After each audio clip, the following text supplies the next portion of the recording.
Hello दोस्तों, मैं हूँ पूजा और हम जा रहे हैं तिरुवनंतपुरम से अलप्पुरा, वो भी ट्रेन से। अलप्पुरा जिसे हम एलप्पी भी बोलते हैं। ट्रेन से हमको लगने वाले हैं 2 घंटे। एलप्पी में हम एक्सप्लोर करेंगे Alappuzha beach, shikara ride, Mullakkal Rajarajeshwari temple, local market, Ambalappuzha Krishna temple. Station से ऑटो किया है, वृंदावनम हेरिटेज होम के लिए है। हम यहीं रुके हैं और रेलवे स्टेशन से ओनली 2 किलोमीटर की डिस्टेंस पर है ये होम स्टे। दिन भर की थकान के बाद जब हम इस हेरिटेज होम में लौट कर आए तब तक के 7 बज चुके थे, रात हो चुकी थी। चारों तरफ फैली रोशनी और पुराने केरला स्टाइल का आर्किटेक्चर एक अलग ही एहसास दे रहा था। इस घर का सबसे खास हिस्सा है इसका ओपन कोर्टयार्ड। जितना अच्छा ये नाइट में लग रहा है उतना ही अच्छा ये मॉर्निंग में दिखेगा। मैं इसका वीडियो मॉर्निंग में भी बताऊंगी कि ये कैसा दिखता है।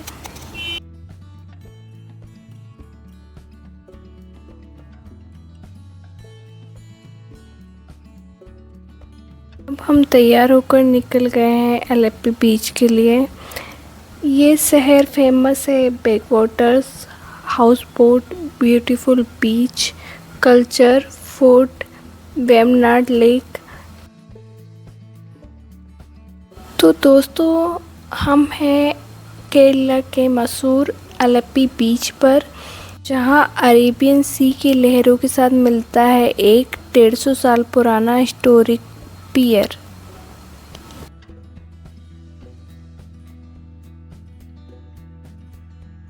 ये है मुलक्कल स्ट्रीट मार्केट और ये मुलक्कल राजराजेश्वरी टेम्पल के पास है। मंदिर बंद हो गया था 8 बजे, तो हम दर्शन नहीं कर पाए। हम मॉर्निंग में करेंगे।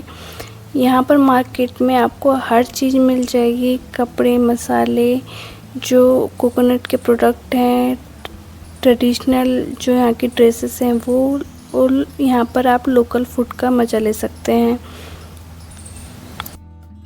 जैसे ही आप एंट्री करेंगे तो दोनों साइड डेकोरेटिव शॉप्स आपको देखने के लिए मिलती हैं।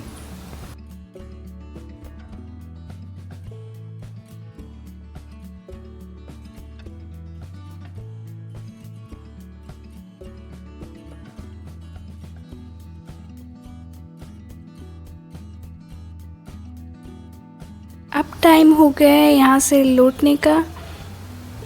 बाज़ार की गलियों में घूमते घूमते कब टाइम बीत गया पता ही नहीं चला। तो मिलते हैं मॉर्निंग में।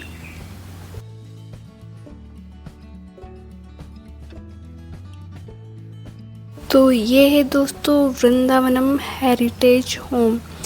ये लगभग 180 साल पुराना माना जाता है और इतने सालों के बाद भी इसकी असली पहचान और खूबसूरती को संभाल कर रखा गया है। जैसे ही हम एंट्री लेते हैं ऐसा लगता है जैसे हम मॉडर्न दुनिया को पीछे छोड़कर इतिहास के किसी पन्ने में आ गए हों।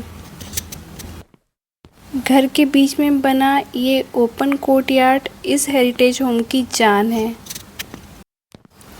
ये डिज़ाइन घर के अंदर नेचुरल लाइट और फ्रेश एयर को बनाए रखता है।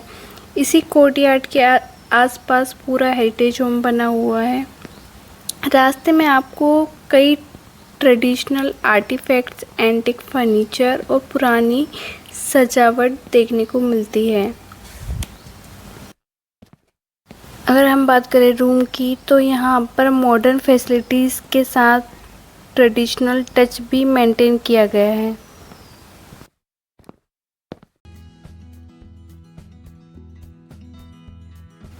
हम निकल गए हैं एलप्पी बीच के लिए। यहाँ से 1-1.5 किलोमीटर है।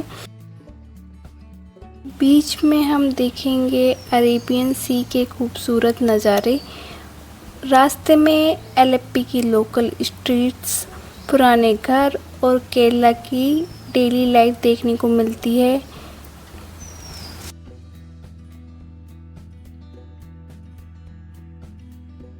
तो दोस्तों हम पहुंच गए हैं एलेप्पी बीच पर।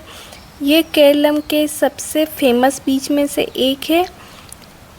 ठंडी हवा, समुद्र की लहरें और उगता हुआ सूरज, ऐसा लगता है जैसे नेचर खुद आपको गुड मॉर्निंग कह रही है। कोशिश कीजिए कि एक मॉर्निंग यहाँ ज़रूर बिताएं। भीड़ कम होती है और नज़ारे कमाल के होते हैं। ये है अरेबियन सी। इस बीच की सबसे ख़ास पहचान है यहाँ के हिस्टोरिक पियर। ये पियर समुद्र के अंदर तक जाता हुआ दिखाई देता है। ये पिलर 19वीं शताब्दी में बनाए गए थे, जब एलेप्पी केरल के प्रमुख पोर्ट में से एक था। उस समय समुद्र में बड़े जहाज़ सीधे किनारे तक नहीं आ सकते थे, इसलिए इस लंबे पियर का उपयोग माल और यात्रियों को जहाज़ तक पहुंचाने के लिए किया जाता था। नारियल, मसाले, कोयर और भी बहुत सारी चीज़ों का व्यापार जो है इसी पोर्ट के माध्यम से होता था। लगभग ये 150 साल पुराने हैं।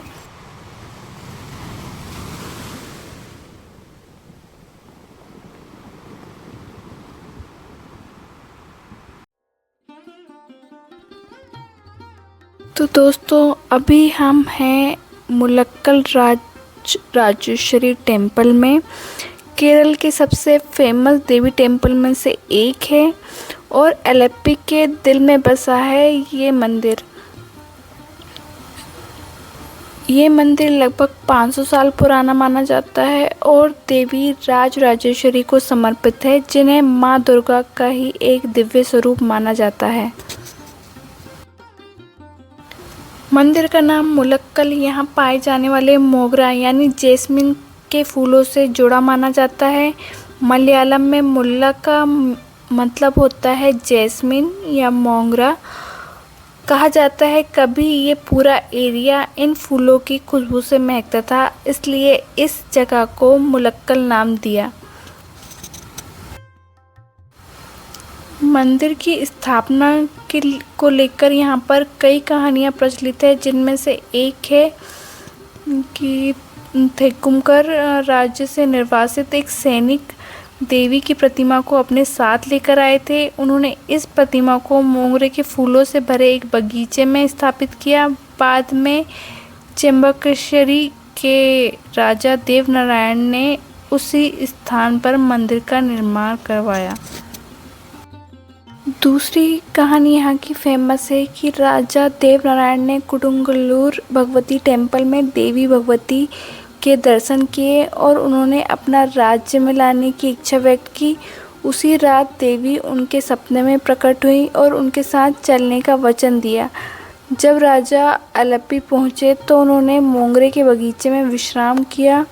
सुबह जब उन्होंने अपना छत्र उठाने का प्रयास किया तो वह अपनी जगह से हिला ही नहीं। राजा ने इसे देवी की इच्छा माना और वहीं मंदिर का निर्माण करवा दिया। बहुत कम लोग जानते हैं कि 1961 तक मंदिर के गर्भगृह में देवी अन्नपूर्णेश्वरी की प्रतिमा विराजमान थी। उनके एक हाथ में कड़छी और दूसरे हाथ में भोजन का पात्र था, जो अन्न और समृद्धि का प्रतीक माना जाता था। कहा जाता है कि एक दिन एक अननोन व्यक्ति ने गर्भगृह में प्रवेश कर देवी की प्रतिमा से लिपट गए। इसके बाद प्रतिमा में कई दरारें दिखने लगी, जिसके बाद नई प्रतिमा स्थापित की जानी थी। इसके बाद 16 जुलाई 1962 को वर्तमान में राजेश्वरी देवी की प्रतिमा गर्भगृह में स्थापित की गई है, जो आज भी श्रद्धालुओं की पूजा का केंद्र है। इस मंदिर परिसर में अन्य देवताओं के भी मंदिर हैं, जैसे गणेश जी, कृष्ण जी, हनुमान, अयप्पा, नाग देवता, नवग्रह, ये सभी इसी परिसर में मंदिर बने हुए हैं।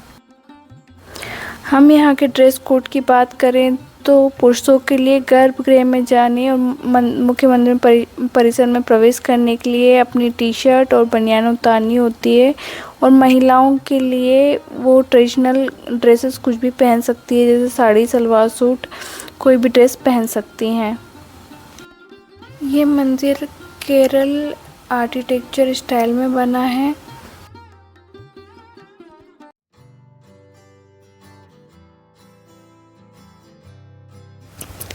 अगर स्वर्ग की कोई तस्वीर धरती पर मौजूद है तो शायद वह केरल के बैक वाटर जैसी दिखती होगी। चारों तरफ पानी, नारियल के झूमते पेड़, शांत गांव और प्रकृति की गोद में बहती जिंदगी। आज हम निकल पड़े हैं एलेप्पी के बैक वाटर्स की एक यादगार शिकारा राइड पर। बोट हमने बुक की है 3 घंटे के लिए। एक शिकारा में आमतौर पर 4 से 20 पैसेंजर बैठ सकते हैं। एलेप्पी को वेनिस ऑफ द ईस्ट का नाम ब्रिटिश वायसराय लॉर्ड कर्जन ने दिया था। यहाँ की नहरें, बैकवाटर और वाटरवे को देखकर उन्हें इटली का वेनिस की याद आ गई और तभी से ये सिटी पूरे वर्ल्ड में वेनिस ऑफ द ईस्ट के नाम से फेमस है। अगर आप एलेप्पी आ रहे हैं तो शिकारा राइड को मिस नहीं करना। आप चाहें तो फुली प्राइवेट बुक कर सकते हैं या फिर ग्रुप में जा सकते हैं। प्राइस वेरी हो सकती है। यहाँ रहने वाले लोगों की ज़िंदगी पानी से जुड़ी हुई है और कई बच्चे के लिए नाव ही स्कूल बस है और कई फैमिली के लिए यह वाटरवे रोज़मर्रा की यात्रा का साधन है। यहाँ घरों के सामने कार पार्किंग नहीं बल्कि छोटी नाव के लिए घाट बने होते हैं।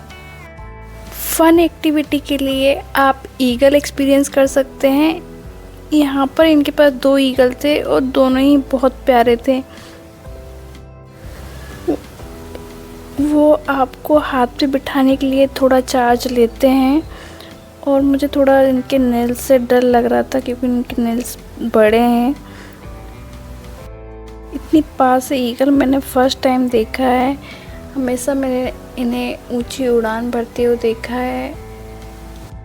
कहते हैं ईगल इंसानों से 4 से 5 गुना ज़्यादा तेज जो इनकी नज़र होती है और इनके पंजे भी इंसानों के हाथ की पकड़ के 10 गुना ज़्यादा मजबूत होती है। ईगल की जो एवरेज एज है वो 20 से 30 साल है और ये मोनोगैमस होते हैं, यानी वे जीवन भर के लिए एक ही साथी चुनते हैं। इनका खाना मेनली मछलियाँ होती हैं, बाकी छोटे जानवर भी ये खा लेते हैं।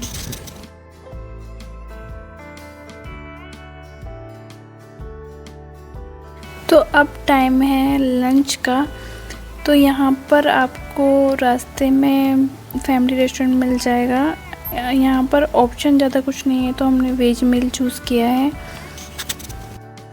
जो इन्होंने केले के पत्ते पर सर्व किया था और खाना अच्छा है।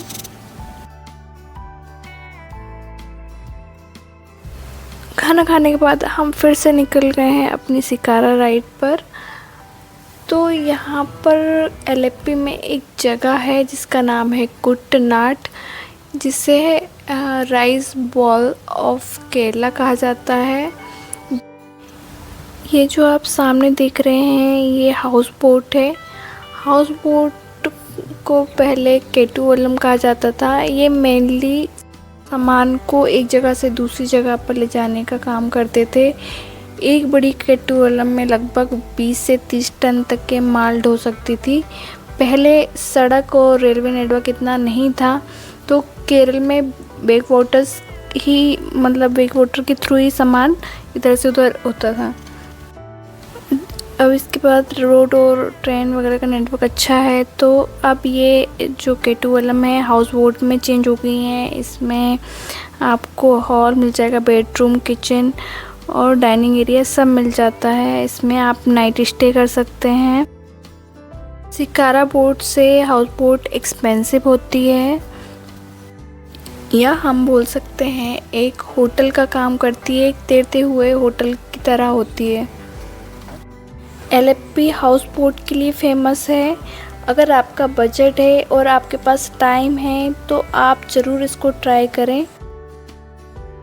केरल के बैक वाटर्स की बात हो और वेम्बनाड झील का नाम ना है, ऐसा हो ही नहीं सकता। वेम्बनाड लेक केरल की सबसे बड़ी और भारत की सबसे लंबी लेक है। ये एलेप्पी के अलावा और भी जिलों में फैली हुई है। एलेप्पी के फेमस बैक वाटर इसी लेक से जुड़े हैं। लगभग 96 किलोमीटर लंबी है ये लेक। ट्रॉफी बोट रेस भी इसी लेक में होती है। हमारे शिकारा राइड के 3 घंटे कब पूरे हो गए पता ही नहीं चला। अब हम जा रहे हैं अम्बालापुड़ा श्री कृष्ण टेम्पल।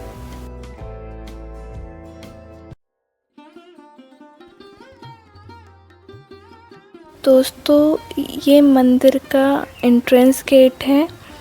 ये मंदिर भगवान श्री कृष्ण को समर्पित है और माना जाता है कि इसका निर्माण 15वीं शताब्दी में चेम्बाकेश्वरी राज्य के शासक चेम्बाकेश्वरी पुरादम थिरुनल देवनारायण थम्पुरन द्वारा करवाया गया था। जैसे ही आप मंदिर एंट्रेंस गेट से अंदर आएंगे, वैसे ही शॉपिंग की जो शॉप्स हैं वो मिलेंगी मंदिर के एंट्रेंस तक। रेलवे स्टेशन से इसकी दूरी लगभग 15 किलोमीटर है। मंदिर में विराजमान भगवान श्री कृष्ण की प्रतिमा बेहद विशेष है। यहाँ भगवान विष्णु के पार्थ सारथी स्वरूप की पूजा होती है। प्रतिमा में भगवान के राइट हैंड में चाबुक और लेफ्ट हैंड में शंख है, जो महाभारत में अर्जुन के सारथी बने श्री कृष्ण की याद दिलाता है।